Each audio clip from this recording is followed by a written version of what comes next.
जय हिंद। आज केमिस्ट्री का फर्स्ट क्लास है। समझते हैं केमिस्ट्री को। केमिस्ट्री का जो शुरुआत हुआ था वो हुआ था मिस्र देश से। मिस्र जिसको इजिप्ट भी कहा जाता है, आप बगल में मैप में देख सकते हैं। इसका शुरुआत हुआ था मिस्र देश से। तो शुरुआत किया कौन था? तो केमिस्ट्री जो बना है वो कीमिया शब्द से बना है। जैसे हम लोग जैसे कहें र से, हम लोग अगर र से कहिएगा, र से रथ बन गया, र से रामायण, र से राजू। उसी तरह केमिस्ट्री जो बना है वो कीमिया शब्द से बना है, जिसका अर्थ होता है, कीमिया का अर्थ होता है काला रंग। ये कीमिया शब्द हम लोग का नहीं, ये मिस्र के ही शब्द है, उसी से बना है केमिस्ट्री। तो कीमिया का अर्थ होता है काला रंग। एक आदमी थे जिसका नाम था जाबरी इब्न हय्यान। उन्होंने सबसे पहले जो है कि काला रंग में कुछ न गुण देखा, कुछ गुणवत्ता देखा काला रंग में, कि काला रंग को लाल में मिला दे तो एक अलगे रंग बन गया, काला को उजला में मिला है तो उजला बन गया, काला को पीला में मिला है तो कुछ अलगे हो गया, अलगे गुण हो गया उसमें। तो सबसे पहले जो केमिकल का जो गुण देखा था, रसायन का जो गुण देखा था, जाबरी इब्न हय्यान ने काला रंग में देखा था। या फिर इसको काली मिट्टी, कीमिया का अर्थ काली मिट्टी भी काली मिट्टी भी होता है, तो इसका एक अर्थ होता है काला रंग भी होता है। काली मिट्टी भी तो काला ही है ना। तो जाबरी इब्न हय्यान ने सबसे पहले काले रंग में ही रसायन के गुण देखे थे, कि काला रंग को अगर उजला में मिलाए तो काला ही हो गया, लेकिन काला रंग को अगर हम लाल में मिला देते तो कुछ अलग टाइप का ही कलर बन जाता है, काला को पीला में मिलाए तो कुछ अलग हो जाता है। तो सबसे पहले जो है जाबरी इब्न हय्यान ने ही काले रंग में गुण देखा था। तो अगर कहेंगे कि केमिस्ट्री का नींव जो है इन्होंने रखा था, जाबरी इब्न हय्यान ने, इन्होंने केमिस्ट्री का नींव रखा था। और पहले जो है केमिस्ट्री नाम नहीं था, पहले नाम था कीमिया। साइंस के 3 गो भाग, फिजिक्स, केमिस्ट्री नहीं, कीमिया। पहले कीमिया ही था, उसका था फिर बायोलॉजी। तो बाद में जो है कीमिया से जो है केमिस्ट्री का जो नाम रखा और रॉबर्ट बायन ने रखा। रॉबर्ट बायन अपना पुस्तक लिखा जिसमें केमिस्ट्री के बहुत सारे गुण को लिखा, और साथ में साथ उस पुस्तक का जो नाम उसने रखा कीमिया नहीं रख दिया केमिस्ट्री। उसके बाद से अब उसी समय से अब तक केमिस्ट्री पढ़ते हैं। वैसे देखिए CH से च होता है, केमिस्ट्री होना चाहिए, लेकिन ट्रेंड चल गया है केमिस्ट्री, नहीं तो केमिस्ट्री के लिए के होना चाहिए ना, लेकिन CH से च होता है। चलिए छोड़िए, हटाए इसको, आगे बढ़ते हैं। लेकिन केमिस्ट्री का जनक किसको कहा था? केमिस्ट्री का जनक कहा था लेवोजियर को। उन्होंने केमिस्ट्री में बहुत सारे अधिकतर जो है गुणवत्ता केमिस्ट्री के वो लेवोजियर ही दिए हैं। उसके बाद भी बहुत सारे वैज्ञानिक आए हैं, लेकिन उसका मेन जो जनक कहा जाता है वो लेवोजियर। लेकिन नींव तो इन्होंने रख दिया था जाबरी इब्न हय्यान ने, लेकिन फिर भी जनक कहा जाता है लेवोजियर को। केमिस्ट्री इतना बड़ा है, किसी एक का तो बस का बात ही नहीं है, बहुत सारे वैज्ञानिक हैं इसमें। केमिस्ट्री को विज्ञान का भी विज्ञान कहा जाता है, मतलब अगर साइंस का भी अगर साइंस कोई है तो क्या है? केमिस्ट्री है। विज्ञान का विज्ञान कहा जाता है। केमिस्ट्री से आप किसी भी इंसान का नेचर, स्वभाव तक को बदल सकते हैं। जैसे कि जो अगर हंसाना है तो नाइट्रस ऑक्साइड छोड़ दीजिए, वो क्या है, हंसने लगेगा, गैस है। और उसी का अगर बहुत हंस रहा है, उसको रुलाना है तो आप क्या, क्लोरोपिक्रीन या फिर अमोनिया कहिए, अमोनिया का छिड़काव कर दिए, वो आदमी रोने लगेगा। आंसू वाला जो पुलिस सब छोड़ता है दंगे में, उसमें भी क्या होता है, अमोनिया होता है। उसके छिड़काव से, उसके धुआं से, उसके गैस से क्या होता है, आदमी सब रोने लगता है। या फिर अगर किसी को बेहोश कर देना है तो क्लोरोफॉर्म से सुंघा दीजिए, बेहोश हो जाएगा। तो किसी का नेचर को ही बदल देता है केमिस्ट्री में हम लोग पदार्थ का अंतरिम संरचना के बारे में पढ़ते हैं। अंदर से किससे बना है। जैसे ये मार्कर है, ऊपर पढ़ लीजिए, इसमें ऊपर में जो भी है, ऊपर के अध्ययन फिजिक्स कहला देगा। और इसके अंदर खोद के, इसके अंदर घुस के क्या है, कैसे बना है, क्या क्या इसमें अंदर है, तो उसको क्या कहेंगे? केमिस्ट्री। मतलब अंतरिम संरचना के बारे में पढ़ते हैं हम लोग केमिस्ट्री में। और केमिस्ट्री में पदार्थों के अंतिम संरचना, पदार्थ के स्ट्रक्चर के बारे में पढ़ते हैं। पदार्थ होता क्या है? ऐसा कोई भी चीज़ जो जगह छेके वो पदार्थ है।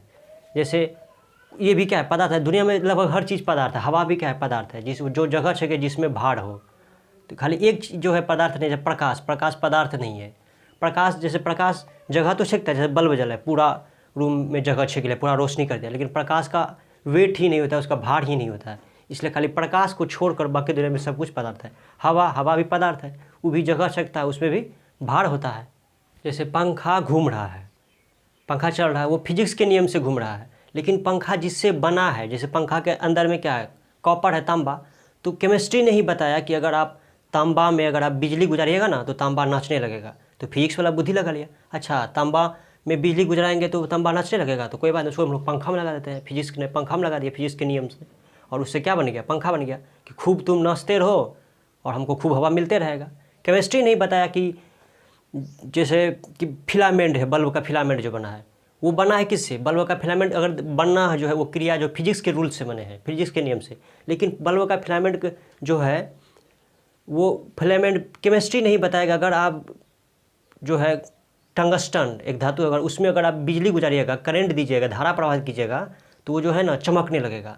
तब फिजिक्स जो है एडिसन उसका उपयोग कर दिया किसमें, बल्ब में। तो खूब तुम चमकते रहो, हमको खूब रोशनी देते रहो। और हीटर, विद्युत हीटर में किसका प्रयोग किया था, नाइक्रोम का। तो नाइक्रोम में क्या है कि जैसे आप बिजली गुजारिएगा वो एकदम गुस्सा से लाल हो जाएगा, पूरा गर्मी देने लगा गुस्सा से। तो हम लोग उसका प्रयोग, फिजिक्स उसका प्रयोग हीटर में कर देता है कि तुम खूब गर्माते रहो, हमको खूब गर्मी मिलेगा, खूब बढ़िया से खाना पकेगा, बहुत सारा वर्क होगा इससे। पदार्थ के वर्गीकरण के बारे में पढ़ते हैं, पदार्थों को बांटते हैं।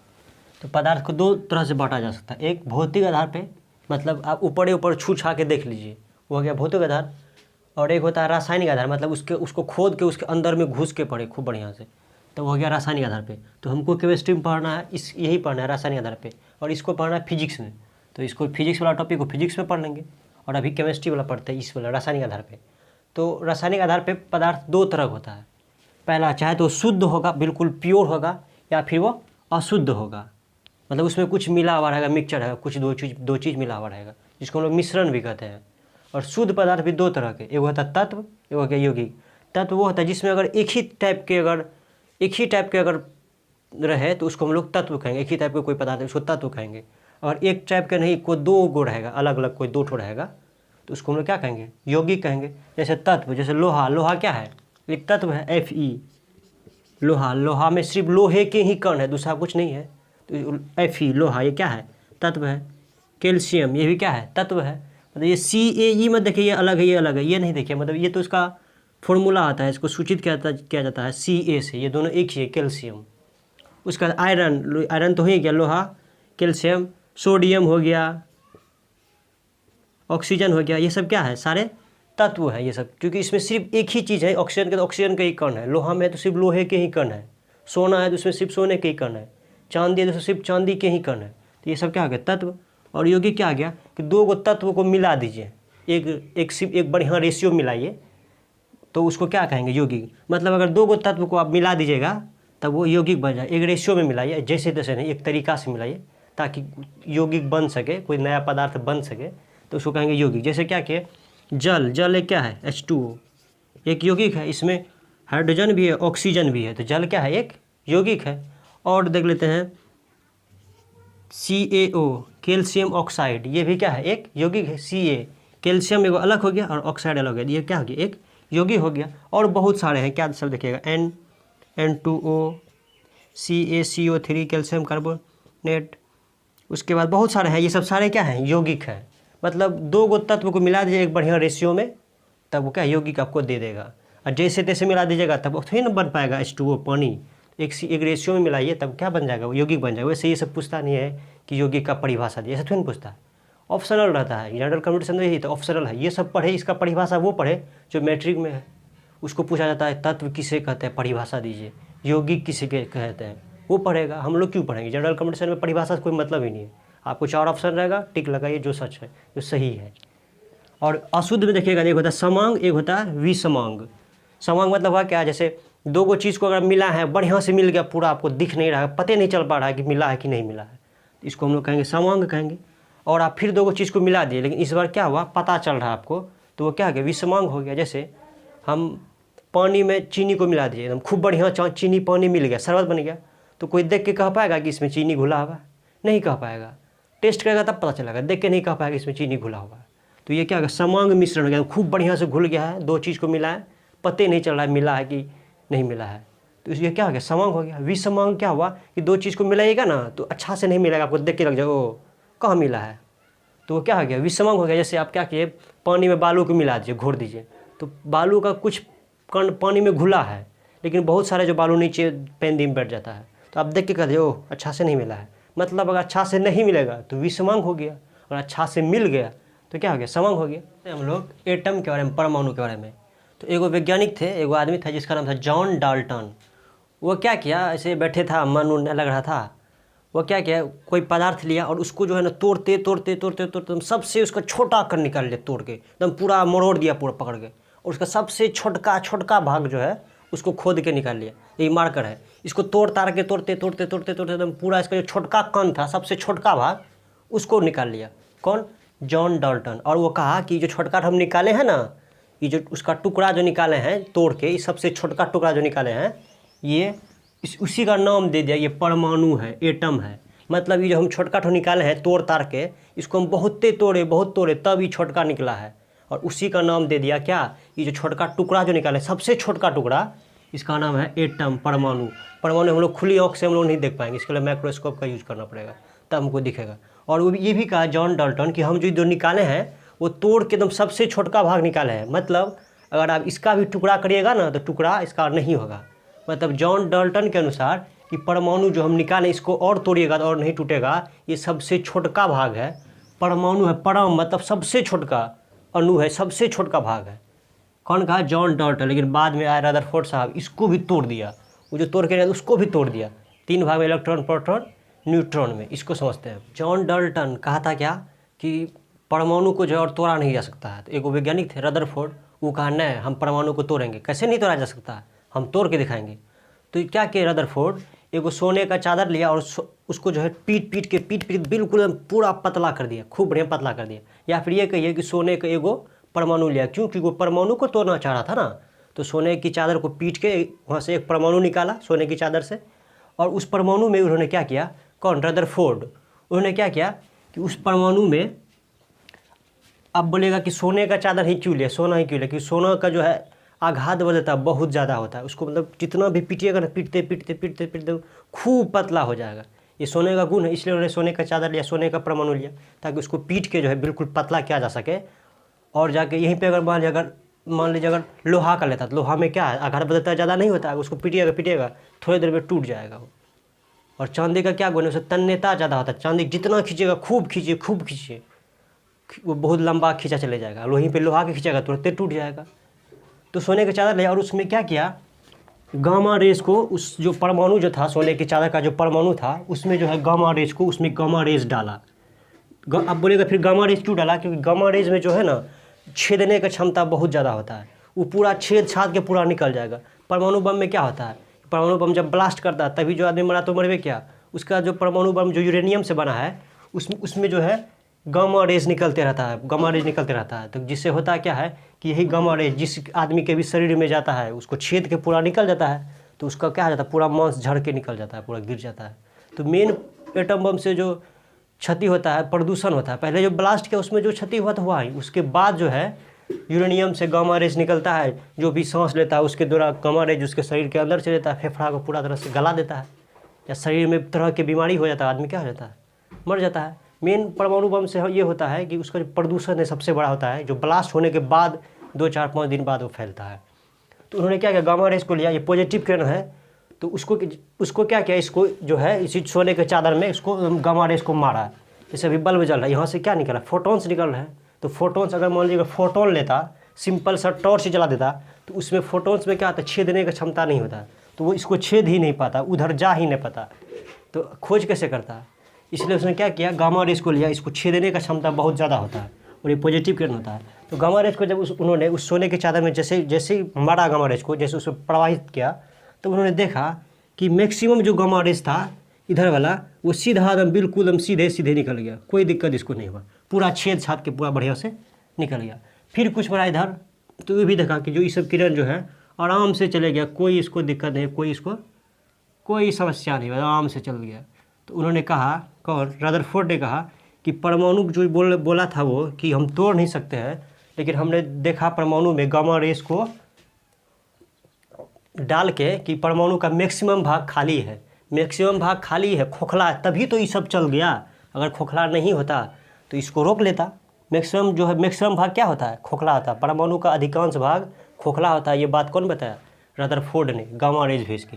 और उन्होंने ये भी बात देखा कि और वो कुछ परमाणु, कुछ जो है गामा रेज को जैसे बीच से गुजरा ना ऐसे, तो देखा यहाँ तक गया ठीक ठाक, यहाँ से ऐसे मुड़ गया, इधर चल गया, फिर इधर ऐसे भेजा, फिर इधर से इधर ठेल दिया। इसका मतलब है कि ज़रूर यहाँ पे कोई प्लस होता होगा, प्लस चार्ज होता होगा, इधर भी प्लस चार्ज होता होगा, तभी तो है। जब प्लस था, ये जैसे प्लस गया चार्ज गया, तो यहाँ जो प्लस था, तो प्लस को क्या करता है, धक्का देता है, रिप्लेस करता है। इसको धक्का देकर उधर भगा दिया, भाग तू। फिर इधर से इसको भी धक्का दे, इधर भगा दिया। इसका मतलब है कि यहाँ पे क्या है, पॉजिटिव चार्ज है, तभी तो धक्का दे दिया। धक्का दे के भगा दे। अगर नेगेटिव मान लीजिए होता तो इसको इधर खींच ना लेता, इधर इधर ही खींच लेता इसको, लेकिन क्या है पॉजिटिव चार्ज है तभी तो उसको धक्का दे के भगा दिया। और रदरफोर्ड क्या किया कि एगो और लिया गामा रे और उसको बीच में ठूस दिया। जैसे बीच में ठूसा तो देखा कि ये वापिस यहाँ तक गया और फिर वापिस यहाँ से टकरा के फिर एकदम बिल्कुल फिर लौट के चले आया।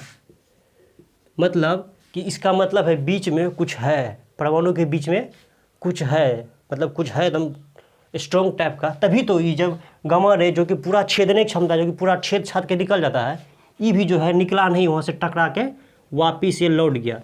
तो इन्होंने जो है रदरफोर्ड ने तब कहा कि ये जो छेद के जहाँ से टकरा के जो है वापिस लौट गया, छेद के नहीं गया, तो इसका नाम रख दिया कि परमाणु के बीच में जो है ना नाभिक होता है। परमाणु के बिल्कुल बीच में नाभिक होता है। ये बात कौन बताया? रदरफोर्ड ने बताया कि परमाणु का बिल्कुल बीच में नाभिक होता है, नाभिक होता है जिससे जो है गामा रेज पास नहीं किया, वापस फिर रिटर्न वापस होके आ गया। इसी में जो है रदरफोर्ड खुश है, अब हम तो वैज्ञानिक बन गए। तो नाभिक का खोज किसने किया था? रदरफोर्ड ने। नाभिक का खोज किसने किया? रदरफोर्ड साहब ने नाभिक का खोज किया। एकदम पूरा खुश है, हम तो वैज्ञानिक बनिए गए। इतना ही करके एकदम पूरा खुश हो गया, वैज्ञानिक बन गया और नाभिक का खोज करके चल दिया। तो नाभिक का खोज कौन किया? रदरफोर्ड ने। और रदरफोर्ड ये भी बताया कि परमाणु का अधिकांश भाग खोखला होता है।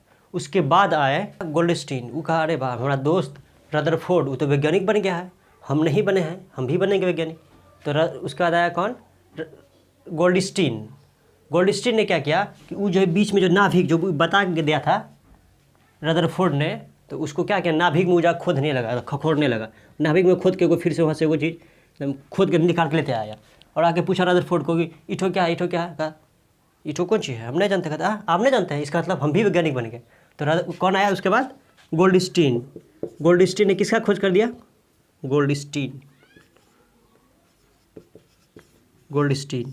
वो जो गोल्डस्टीन आया और जो है एकदम नाभिक से जो है खोद के निकाल लिया और चले यार रदरफोर्ड के पास, ये कौन चीज़ है? तो हमको भी नहीं पता। कहता नहीं पता, मतलब हम भी वैज्ञानिक बन गए। तो गोल्डस्टीन जो है ये क्या चीज़ का खोज कर दिया? प्रोटॉन का खोज कर दिया। लेकिन जो है गोल्डस्टीन जो है एकदम साहब एकदम लोले था। गोल्डस्टीन जो है खोज के निकाले, खोद के नाभिक से। अच्छा बात है, इसका तुम नाम रख दो ना। नाम नहीं रखा तो इसका नाम रख दिया कौन? रदरफोर्ड। मतलब प्रोटॉन को खोजा कौन? गोल्डस्टीन। कहाँ से खोजा? नाभिक में खोद के निकाल लिया। तो खोजा कौन? गोल्डस्टीन प्रोटॉन को। लेकिन इसका नाम कौन रखा? नाम रखा रदरफोर्ड। ये नहीं कि अपने खोजे इसे यही नाम रख लेता तो हम लोग को फालतू टेंशन नहीं होता पढ़ने में। अब खोजा गोल्डस्टीन, नाम रखा रदरफोर्ड, यही कर देता है। एकदम वैज्ञानिक था जिसका नाम था जेम्स चैडविक। तो वो जानते चैडविक क्या क्या? अच्छा रदरफोर्ड भी वैज्ञानिक बन गया, गोल्डस्टीन बन गया, हम ही पीछे हैं। वो भी क्या गया चैडविक, वो भी क्या गया, वो भी जाके जो है नाभिक में जो खोजा था रदरफोर्ड, वो नाभिक में वो भी जाकर खोदने लगा, वहाँ से भी खोद के एकदम निकाल लिया। वो फिर जाकर पूछ रहा गोल्डस्टीन ये क्या है, ये क्या है? कहता तुमको भी नहीं पता, मतलब हम भी वैज्ञानिक बन गए। और उन्होंने बता दिया कि न्यूट्रॉन का खोज, न्यूट्रॉन का खोज कौन किया? न्यूट्रॉन का खोज किया था चैडविक ने। वही रदरफोर्ड के नाभिक से खोद के उसी से घुस के निकाल लिया था। न्यूट्रॉन का खोज कौन किया? चैडविक न्यूट्रॉन का खोज करता। और एक वैज्ञानिक था जिसका नाम था जे थॉमसन। तो वो जो है वो क्या कर रहा था, वो लोग बीच में खोद के निकाला। जे थॉमसन वो बाहर एकदम खोजने लगा, कुछ मिल जाए। चावल खोजते वहाँ से खोद के निकाल लिया। और उसका नाम क्या रख दिया? वो जो उसको जो मिला उसका नाम था इलेक्ट्रॉन। उसका नाम क्या रख दिया? इलेक्ट्रॉन। तो इलेक्ट्रॉन का खोज किसने किया? J Thomson. अब इस चार्ट को समझते हैं हम, पहले लिख लिए ताकि वीडियो बहुत ज़्यादा लंबा नहीं हो सके। यहाँ पे कर्ण लिख दिए हैं और यहाँ पे जो सब इसको खोजा उसका नाम लिख दिए हैं। तो पहले परमाणु, मतलब जॉन डाल्टन जो है सबसे छोटा तोड़ के निकाला, उसका नाम दिया परमाणु। खोजा कौन? जॉन डाल्टन ने खोजा था। और उसका नाभिक कौन खोजा? रदरफोर्ड ने वही गामा रेस को उसमें जो परमाणु में भेजा तो उसको जो नाभिक मिला। नाभिक का खोज कौन किया? रदरफोर्ड ने किया। नाभिक हो गया। उसके बाद प्रोटॉन का खोज कौन किया? गोल्डस्टीन। प्रोटॉन वही नाभिक जो खोज कर रखा था रदरफोर्ड, खोज के आराम कर रहा था, तो उसका जो है उसी का नाभिक में खोद के निकाला था कौन? गोल्डस्टीन। खोजा था गोल्डस्टीन प्रोटॉन को और नाम रखा प्रोटॉन रदरफोर्ड। ये खोजा था कौन? गोल्डस्टीन ने। ये सब क्वेश्चन पूछता है कभी कभी। तो इस पर और जब ये भी है, प्रोटॉन पे कौन सा चार्ज होता है? प्लस चार्ज होता है। प्रोटॉन में प्लस चार्ज होता है, तभी तो जब वो गामा रेज को उसमें भेजा था तो उसको ठेल के उधर कर दिया था। इसका मतलब पॉजिटिव चार्ज होता है। गामा रेज पहले से पॉजिटिव चार्ज, उसको ठेल के भगा दिया। इसका मतलब जरूर है कोई ना कोई पॉजिटिव होता होगा, तभी तो पॉजिटिव को ठेल के भगा दिया। अगर नेगेटिव होता तो उसको सटा लेता ना, खोज के भगा दिया था। तो प्रोटॉन का में कौन सा चार्ज? Positive charge. और ये कितना भारी होता है? प्रोटॉन कितना भारी होता है? तो प्रोटॉन भारी होता है 1.67 इंटू 10⁻⁻27 kg। इतना भारी होता है कौन? प्रोटॉन। मतलब बहुत कम, बहुत बिल्कुल छोटा कण का भी एक टुकड़ा है, समझते हैं? बहुत कम भारी होता है। -27 मतलब समझ 10⁻⁻2। इसका मतलब क्या हुआ कि 1/10⁻2 मतलब 1/100। मतलब आप एक को 100 भाग में तोड़ दीजिए, एक को जो है 100 टुकड़ा करिए तब। तो ये समझ रहे हैं 10⁻27 कितना हल्का होता होगा। 1 kg उतना भाग में तोड़िए, बहुत उतना भी भारी नहीं, बिल्कुल भारी नहीं होता ये सब चीज़। नाभिक बहुत हल्का होता है कहने का मतलब यही हुआ। और प्रोटॉन का खोज कौन किया था?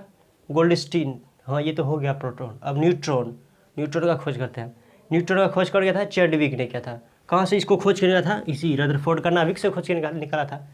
न्यूट्रॉन का खोज चैडविक ने किया था। इस पर कोई चार्ज होता है? कोई चार्ज नहीं होता है, चार्ज ही नहीं होता है, आवेश होता ही नहीं है। तो ये कितना भारी? तो 1.66 इंटू 10⁻⁻27 kg।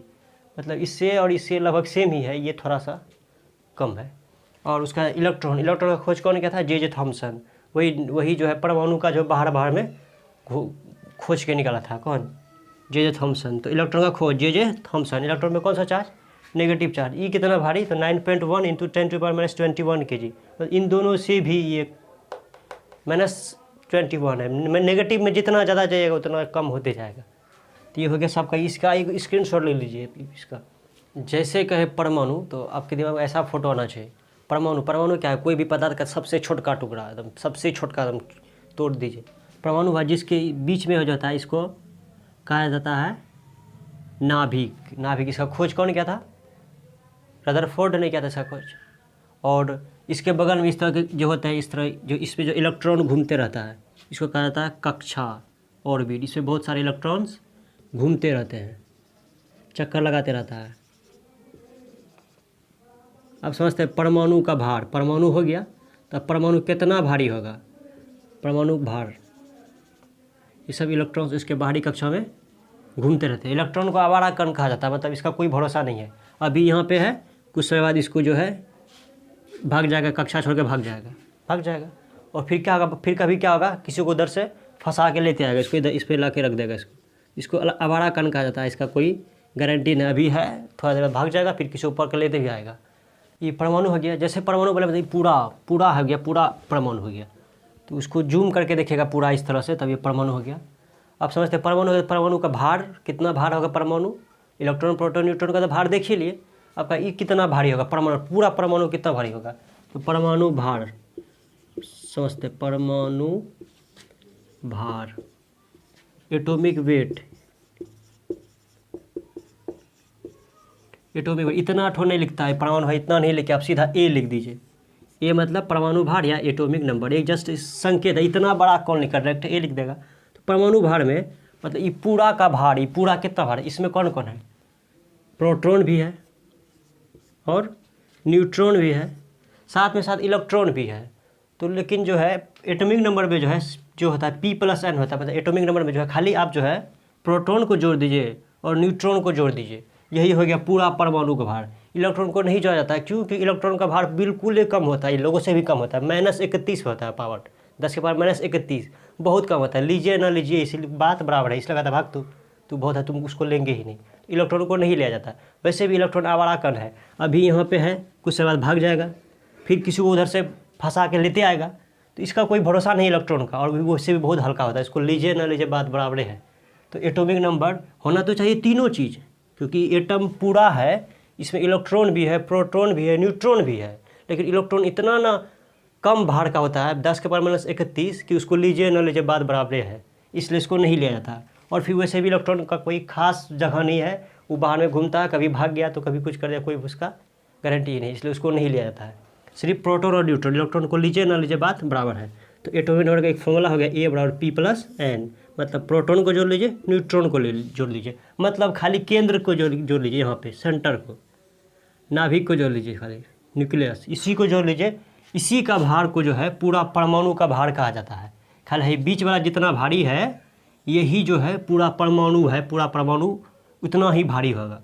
ये बात कहना सही भी है, क्यों? क्योंकि देखिए जैसे ही गामा रेस को भेजा गया था तो मैक्सिमम गामा रे इसको जो छेद के बाहर ही निकल गया था। और रदरफोर्ड साहब पहले भी कह चुके हैं कि परमाणु का मैक्सिमम भाग खोखला होता है, इसमें पूरा खोखले होता है। कौन चीज़ भारी होगा? खोखला चीज़ भारी होता है?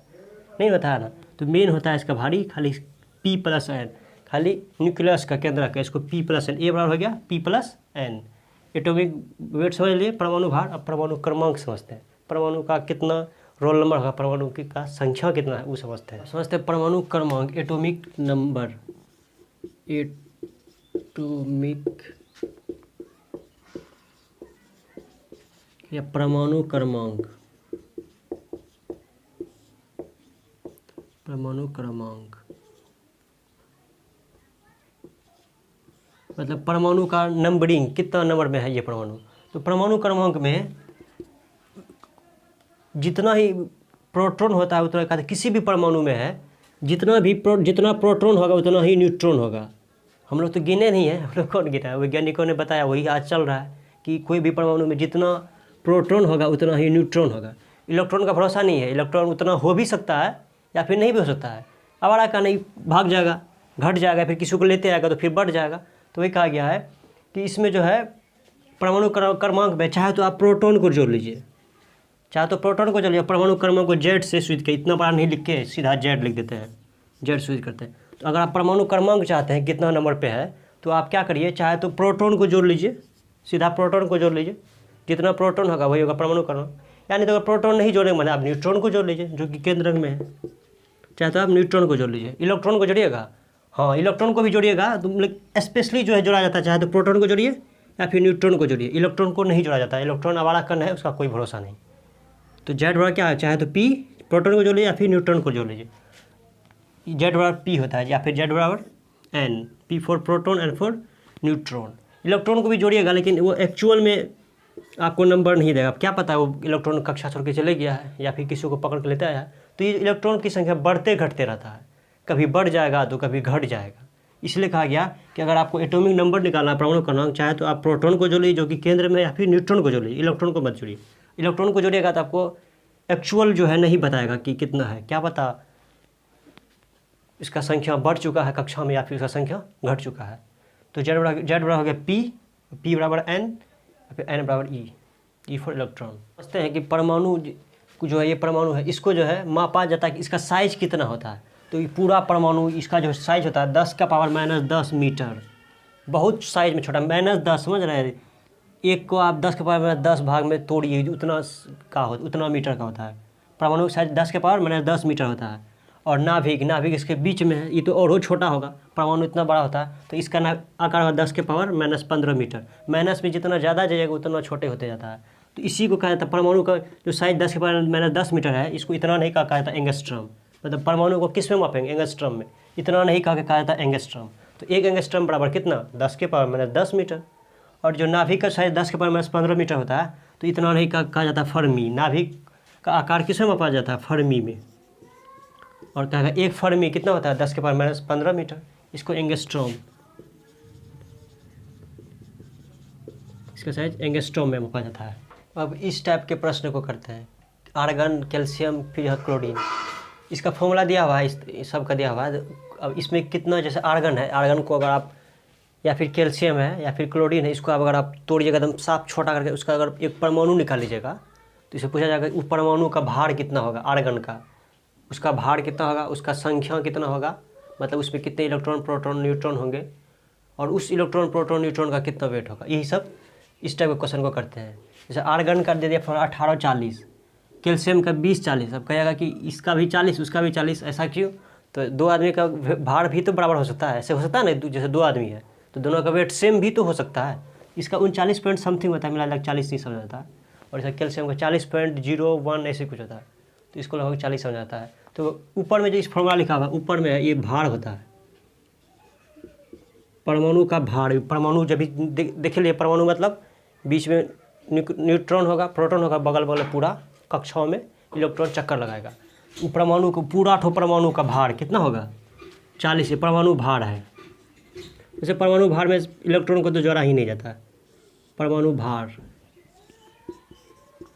एटॉमिक वेट, इसको ए से डिनोट करते हैं परमाणु भार। इसका परमाणु भार कितना हो गया 40। ऊपर में रहेगा भार रहेगा। जैसे आप ही को कहेंगे कोई भारी चीज़ दे देंगे तो उसको ऊपर में रख के जाइएगा, इस तरह से रख लेगा सर पे, उसको लेके जाएगा।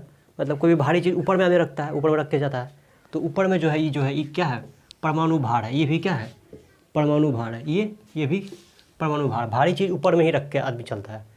तो परमाणु भार को ए से डिनोट करते इतना नहीं, लेके सीधा ए लिखता है। और ये होता है किसके 40 है ये परमाणु भार। और ये परमाणु भार में इसमें क्या रहता है न्यूट्रॉन और प्रोटॉन, इन दोनों जो दिया कितना होगा 40 हो गया। ये हो गया परमाणु भार। और परमाणु भार में न्यूट्रॉन प्रोटॉन को ही तो जोड़ा जाता है, इलेक्ट्रॉन तो बाहर में घूमते रहता है।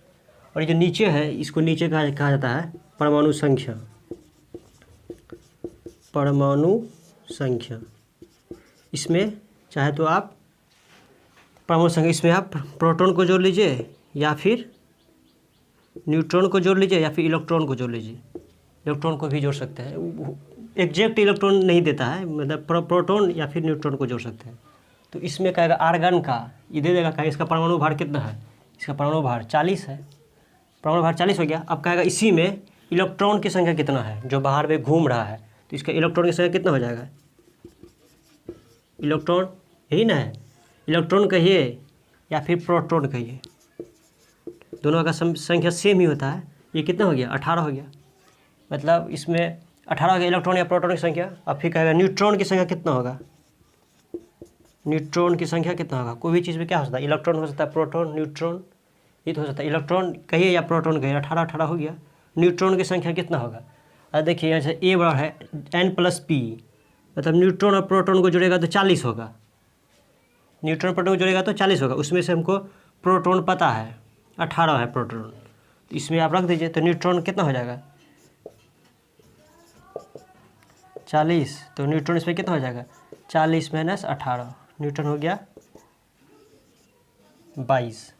मतलब अगर आपको न्यूट्रॉन की संख्या निकालना है ना तो ऊपर और इसमें घटा दो, ऊपर नीचे वाला घटा दे, सीधा आपको न्यूट्रॉन की संख्या पता चल जाएगा। तो इसका परमाणु भार 40, इलेक्ट्रॉन की संख्या 18 यहाँ नीचे, या फिर प्रोटॉन की संख्या वो भी 18, वो भी नीचे है। और कहेगा न्यूट्रॉन की संख्या कितना है, तो आप ऊपर में नीचे घटा दीजिए। तो 40 में 18 घटा दे 22 हो जाएगा। इसको बना लिया। अब इसको सॉल्व करते हैं।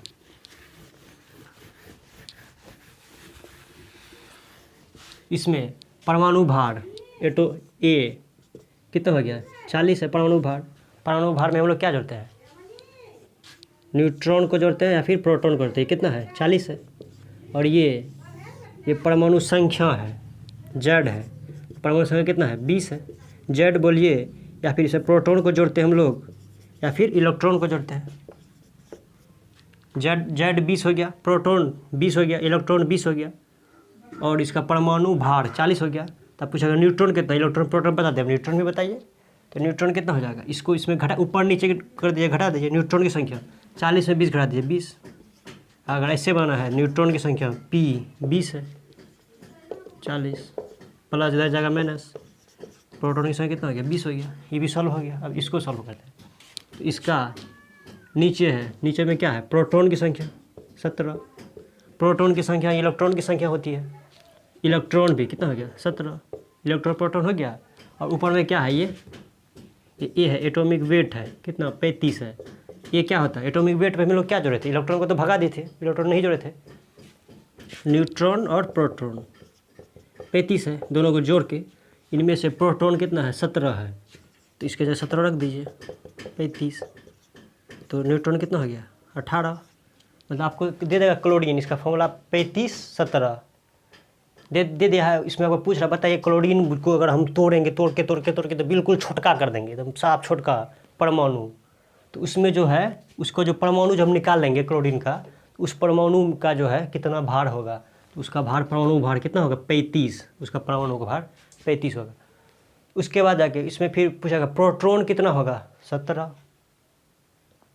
उसके बाद जाके इलेक्ट्रॉन कितना होगा उसमें, उसका जो क्लोरीन में जो इलेक्ट्रॉन बाहर में घूमता होगा बाहर वो कैठो होता होगा 17। ये एग्जैक्ट वैल्यू नहीं होगा, मतलब बनाने के लिए ऐसे ही बनाता है, कौन आया कितना इलेक्ट्रॉन आया कितना गया वो चार्ज से पता चल जाता है जब बाद में जाता है। तो अभी इस टाइप उस तरह के क्वेश्चन अभी नहीं कर रहे हैं। तो इलेक्ट्रॉन कितना होगा 17, और इसके परमाणु का भार 35 ग्राम, और इस परमाणु भार में न्यूट्रॉन प्लस प्रोटॉन दोनों होता है, तो इसमें दोनों को एक घटा दीजिए, दूसरा आपको न्यूट्रॉन का पता चल जाएगा। अब ऐसे क्वेश्चन करते हैं जो कि एग्जाम में पूछे जाता है। आपको बगल में क्वेश्चन दिख रहा होगा, इस फ़ोन में ले लिए हैं, सारा क्वेश्चन इसमें है। चलिए एक तरफ से सारे क्वेश्चन को करते हैं। पहला क्वेश्चन है, रसायन विज्ञान का जनक किसे कहा जाता है, मतलब केमिस्ट्री को कौन बनाया सबसे पहले। तो इसको पहला है रॉबर्ट बायल, ये तो नाम दिया था कि केमिस्ट्री है। लेवोजियर, चैडविक, गोल्डस्टीन, तो बी हो जाएगा लेवोजियर। उसका नींव तो दूसरा ही रखा, लेवोजियर ही कोई कहा जाता है इसका रसायन का जनक। और दूसरा होगा नाभिक का खोज किया था, नाभिक को कौन बताया। तो पहला है जॉन डाल्टन, बी रदरफोर्ड, सी चैडविक, गोल्डस्टीन। गोल्डस्टीन तो परमाणु का खोज किया था और कहा था कि इसको और भी नहीं तोड़ सकते हैं, लेकिन रदरफोर्ड आया उसको भी तोड़ दिया।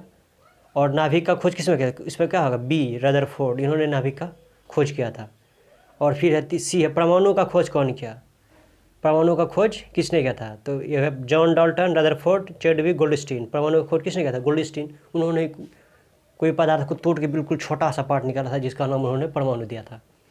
तो इसका आंसर हो जाएगा परमाणु खोज डी हो जाएगा, गोल्डस्टीन।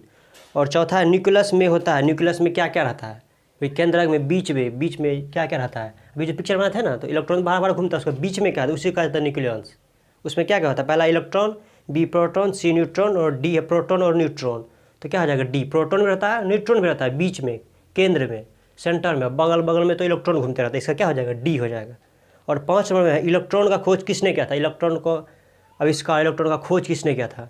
तो इलेक्ट्रॉन का खोज पहला है John Dalton, Rutherford, Chadwick, Thomson. तो इलेक्ट्रॉन कौन खोजा था, थॉमसन खोजा था, बाहर खोद के निकाला था थॉमसन।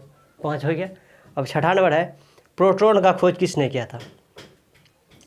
तो इसमें John Dalton, Rutherford, Chadwick, D number Goldstein, proton उसने ही खोजा था, गोल्डस्टीन। और साथ में न्यूट्रॉन का खोज किसने किया था, neutron, James Chadwick, C number हो जाएगा, जेम्स चैडविक ने किया था। और 8 नंबर में है आर्गन का, यहाँ पे ये दे दिया है फॉर्मूला 18 यहाँ पे इस क्वेश्चन में। इसका परमाणु भार कितना भारी है, भार ऊपर में रखेगा तो भार ऊपर में माथे में लग जाएगा कोई भारी चीज़। तो ये कितना है 40 है, इसका ऑप्शन हो जाएगा बी। और फिर 2 नंबर है 20, कैल्शियम का दे दिया फॉर्मूला 20 Ca 40 में कितने इलेक्ट्रॉन है, इसमें इलेक्ट्रॉन बताइए कितना इलेक्ट्रॉन है। तो इसका इलेक्ट्रॉन कितना है 9 नंबर में। तो इस पर भी बनाए तो इलेक्ट्रॉन की संख्या कितनी है 20, इलेक्ट्रॉन 20 है। हाँ, अगर प्लस भागेगा या आएगा तो यहाँ पे साइन आ जाएगा, प्लस चिन्ह या माइनस चिन्ह आ जाएगा। तो इसका हो जाएगा ए नंबर 20। उसके बाद है 10 नंबर में है 17 क्लोरीन, वही क्वेश्चन है 35। इनमें से न्यूट्रॉन की संख्या कितनी, इसमें कैठो न्यूट्रॉन है, न्यूट्रॉन, इलेक्ट्रॉन नहीं पूछा जो बाहर में घूमता है, प्रोटॉन भी, न्यूट्रॉन कैठो है। इसमें कितना न्यूट्रॉन है 17, 35, 18, 40। तो ये न्यूट्रॉन की संख्या कितनी है, न्यूट्रॉन नीचे वाला कितना है 17, पी बराबर कितना है 17, इसका ऑप्शन हो जाएगा ए नंबर। और सब इसका जो PDF हम डिस्क्रिप्शन में दे दिए हैं, आप वहाँ से इसको डाउनलोड कर सकते हैं। इस सब प्रश्न को एक बार देख लीजिएगा तो अच्छा रहेगा। ठीक है दोस्तों, मिलते हैं नेक्स्ट वीडियो में, तब तक के लिए बाय।